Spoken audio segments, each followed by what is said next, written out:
Olá, meninos! A gente vai ter uma aulinha de história agora e a gente vai tratar sobre a Revolução Chinesa. Bom, toda vez que a gente trata dessa temática de revoluções, eu sempre trago para vocês o significado dela e isso não vai ser diferente aqui. Então, toda vez que a gente tratar sobre revoluções, seja a Revolução Francesa, cubana, chinesa, nós estamos falando sobre grandes transformações que acontecem dentro de determinada sociedade. Nesse caso específico, nós estamos falando sobre a sociedade chinesa, tá? É importante a gente salientar aqui que a Revolução Chinesa ela tem um caráter socialista, ok? Então a gente vai ter uma revolução de caráter socialista acontecendo ali dentro da China, tá?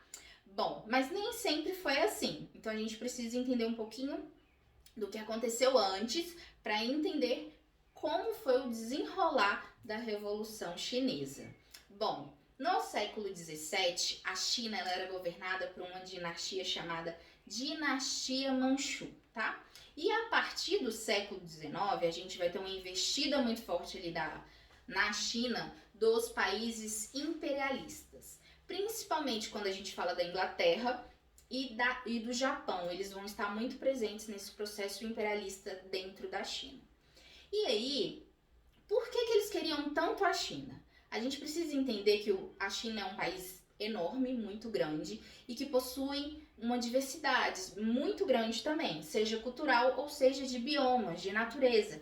Então, tudo que se planta lá é fácil de se produzir, ok? Então, eles tinham essa vontade de explorar a China, tá? Bom, coloquei para vocês alguns exemplos do que vai acontecer nesse contexto imperialista dentro do país China. Primeiro a gente vai ter a Guerra do Ópio, que acontece no ano de 1838. O que é a Guerra do Ópio? Os ingleses vão tentar, viciar os chineses uma droga chamada ópio, né? Essa droga é feita de papoula, né? De uma semente de papoula, e ela afeta principalmente o sistema nervoso central das pessoas. Bom, os ingleses vão efetivamente conseguir com que os chineses fiquem viciados nessa droga e isso vai facilitar a abertura do mercado da China, tá? Outro exemplo que eu coloquei para vocês no mapa mental foi o Tratado de Nanquim, que foi assinado no ano de 1842. Entre outras coisas, vai ficar definido o que ali dentro desse tratado? Que os portos da China vão se abrir e que uma parte de Hong Kong vai passar a pertencer à Inglaterra. E olha só, esse Tratado de Nanquim ele ficou vigente até o ano de 1997. Então percebam que existe uma extensão de tempo razoável e que o ano de 1997 não está assim tão distante da gente, tá? Agora vamos então entender o desenvolvimento, o desenrolar da Revolução Chinesa. Ano de 1905, a gente vai ter um cara formando um partido que a gente pode chamar de Partido Nacionalista ou então de Kuomintang. Quem é esse cara? Sun Yat-sen. Ele vai formar então o Partido Nacionalista. É um partido formado basicamente pela burguesia chinesa. Bom, a gente vai ter então iniciando aí a primeira fase da Revolução Chinesa. Dentro da Revolução Chinesa, a gente vai ter essa primeira fase que a gente chama de Revolução Nacionalista. O que basicamente é essa Revolução Nacionalista? Esse Partido Nacionalista vai derrubar a dinastia Manchu, porque eles não aguentam mais esses imperialistas dentro da China e não querem participar desse processo, ok? Então a Revolução Nacionalista vai colocar no poder o Kuomintang. O Partido Nacionalista vai estar no poder dentro da China. Eles vão permanecer no poder do ano de 1912 até o ano de 1948, tá? Eles vão então instaurar dentro da China uma república.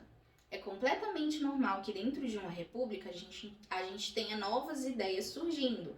É completamente natural, tá?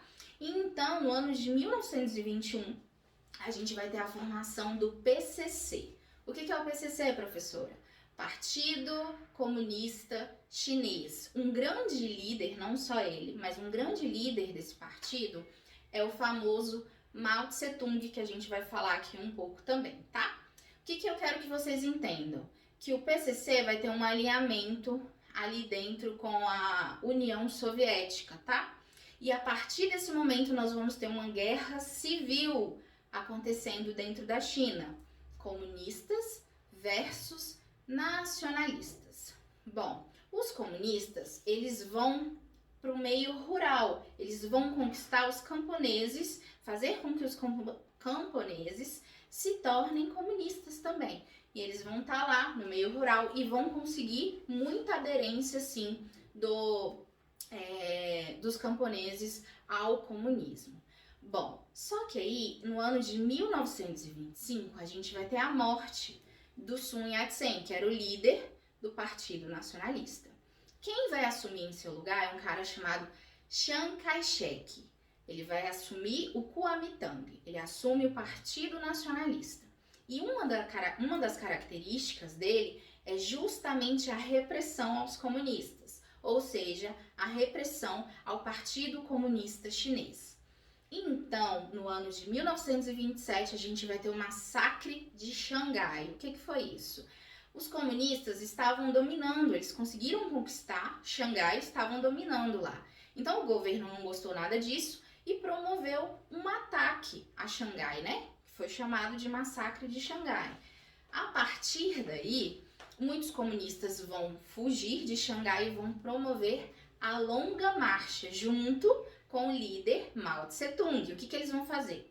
100 mil membros do Partido Comunista vão começar a percorrer mais ou menos 12 mil quilômetros em busca de basicamente apoio. Eles vão tentar conseguir mais aderência, mais pessoas para o Partido Comunista, tá? Então, eles vão fazer essa longa marcha, vão conseguir aderência sim. Só que vai acontecer um pequeno problema no meio de tudo isso. Bom, a gente tem do ano de 1931 até o ano de 1945, que é o fim da Segunda Guerra Mundial, o Império Japonês vai estar extremamente presente dentro da China, tá? Mesmo com o Kuomintang no poder, eles ainda vão estar extremamente presentes ali, fazendo o imperialismo acontecer. Então, junto com os Estados Unidos, a China vai ficar contra esse império japonês, ok? O Kuomintang e o PCC, nesse momento, vão se unir. Não tem como continuar acontecendo aquela guerra civil se a gente está lutando contra um inimigo de fora. Então, eles vão se unir e vão formar o que a gente chama de frente única. Então, Kuomintang e PCC vão formar a frente única contra os invasores japoneses, ok? Então, tudo isso vai gerar uma suspensão na guerra civil. Os Estados Unidos vai estar ali ajudando e, enfim, a gente vai ter, em 1945, então, o fim da Segunda Guerra Mundial, onde o Japão vai se retirar da China. Próximo vídeo a gente continua.